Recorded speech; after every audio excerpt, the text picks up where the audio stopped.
بسم اللہ الرحمن الرحیم۔ نبی کریم صلی اللہ علیہ وسلم طہارت میں کنگھا کرنے میں اور جوتا پہننے میں دائنی طرف سے شروع کرنے کو پسند فرماتی تھی۔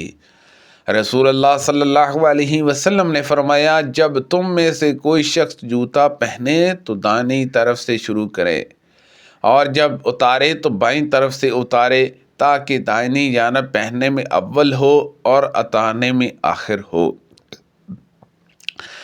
رسول کریم صلی اللہ علیہ وسلم نے فرمایا کہ تم میں کوئی شخص صرف ایک پاؤں میں جوتا پہن کر نہ چلے، جہاں دونوں پاؤں ننگے رکھے، جہاں دونوں میں جوتا پہنے۔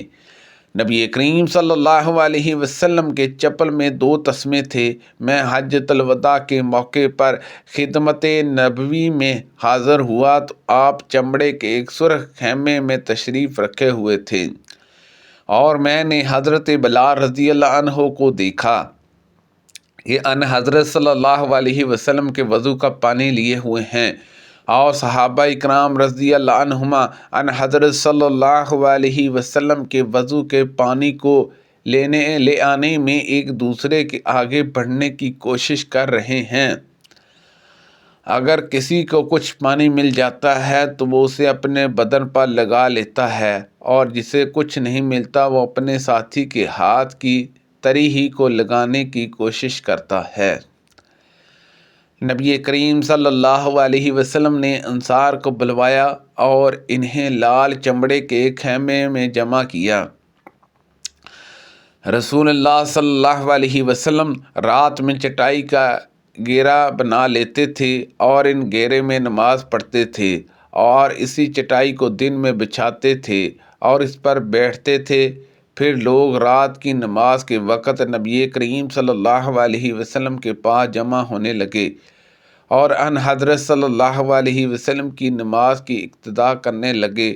جب مجمع زیادہ بڑھ گیا تو ان حضرت صلی اللہ علیہ وسلم متوجہ ہوئے اور فرمایا کہ لوگوں، عمل اتنا ہی کیا کرو جتنی کہ تم میں طاقت ہو، کیونکہ اللہ تعالیٰ نہیں تھکتا جب تک تم عمل سے نہ تھک جاؤ، اور اللہ کی بارگاہ میں سب سے زیادہ پسند وہ عمل ہے جسے پابندگی سے ہمیشہ کیا جائے، خواہ وہ کم ہی ہو۔ نبی کریم صلی اللہ علیہ وسلم کے پاس کچھ قبائل آئی ہیں، اور آپ صلی اللہ علیہ وسلم انہیں تقسیم فرما رہے ہیں۔ ہمیں بھی ان حضرت صلی اللہ علیہ وسلم کے پاس لے چلو۔ چنانچہ ہم گئے اور ان حضرت صلی اللہ علیہ وسلم کو آپ کے گھر ہی میں پایا۔ والد نے مجھ سے کہا، بیٹا میرا نام لے کر ان حضرت صلی اللہ علیہ وسلم کو بلاؤ۔ میں نے اسے بہت بڑی توہین آمیز بات سمجھا کہ ان حضرت صلی اللہ علیہ وسلم کو اپنے والد کے لیے بلا کر تکلیف دوں۔ چنانچہ میں نے والد صاحب سے کہا کہ میں آپ کے لیے ان حضرت صلی اللہ علیہ وسلم کو بلاؤں۔ انہوں نے کہا کہ بیٹے ہاں، آپ صلی اللہ علیہ وسلم کو کوئی جابر صفت انسان نہیں ہیں۔ چنانچہ میں نے بلایا تو ان حضرت صلی اللہ علیہ وسلم باہر تشریف لے آئے۔ آپ کے اوپر دیب کی ایک قبا تھی جس میں سونے کی کنڈیاں لگی ہوئی تھی۔ آپ نے فرمایا، مکرمہ، اسے میں نے تمہارے لیے چھپا کے رکھا ہوا تھا۔ چنانچہ آپ نے وہ قبا انہیں عنایت فرما دی۔ نبی کریم صلی اللہ علیہ وسلم نے سونے کی انگوٹھی کے پہننے سے مردوں کو منع فرمایا تھا، اور عمرو نے بیان کیا، کہا ہم کو شعبہ نے خبر دی، انہیں قتادہ نے، انہیں نضر نے سنا، اور انہوں نے بشیر سے سنا۔ آگے اسی طرح روایت بیان کی۔ رسول اللہ صلی اللہ علیہ وسلم نے سونے کی ایک انگوٹھی بنوائی اور اس کا نگینہ ہتھیلی کی جانب رکھا۔ پھر کچھ دوسرے لوگوں نے بھی اسی طرح کی انگوٹھیاں بنوا لیں۔ آخر ان حضرت صلی اللہ علیہ وسلم نے اسے پھینک دیا اور چاندی کی انگوٹھی بنوا لی۔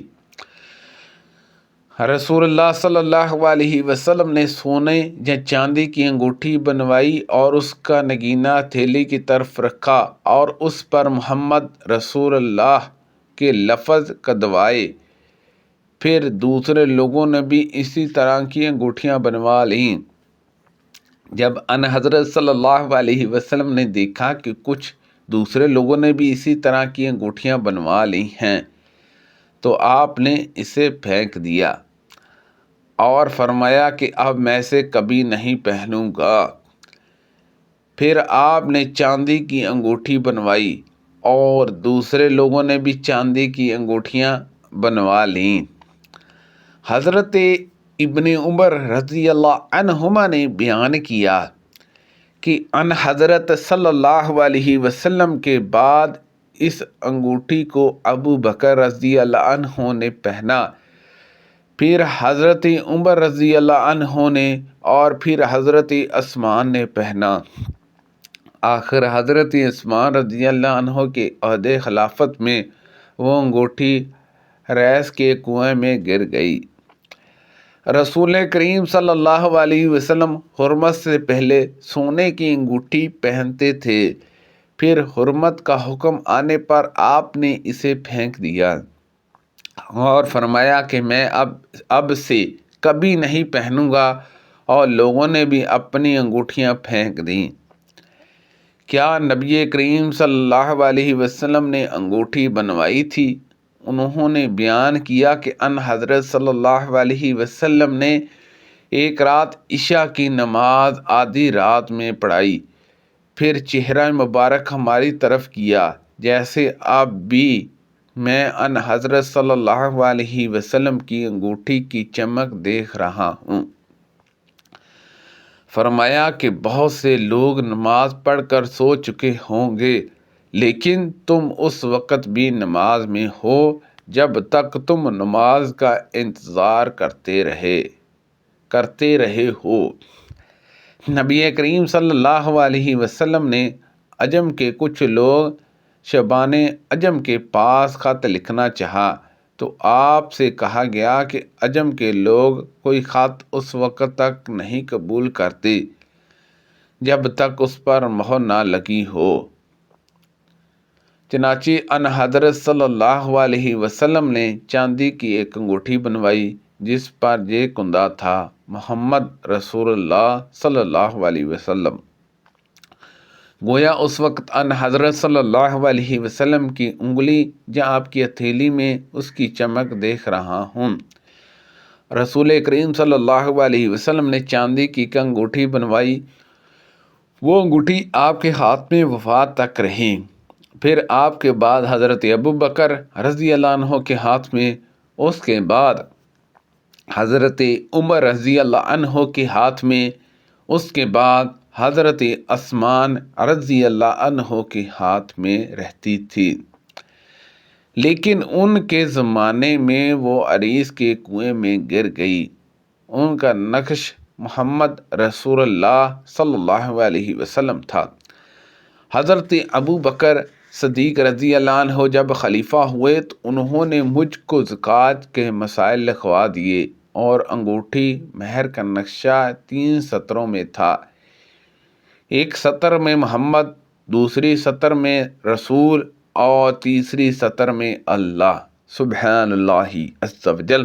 اللہ پاک سے دعا ہے کہ اللہ پاک ان حدیثوں پر عمل کرنے کی توفیق عطا فرمائے۔ اللہ پاک ہم سب کو صحت و تندرستی عطا فرمائے۔ کوئی غلطی کوتاہی ہو گئی ہو تو اللہ پاک معاف فرمائے۔ صدقہ جاریہ سے زیادہ دوسرے لوگوں تک شیئر کیجئے۔ آمین بجاہ النبی الامین صلی اللہ علیہ وسلم۔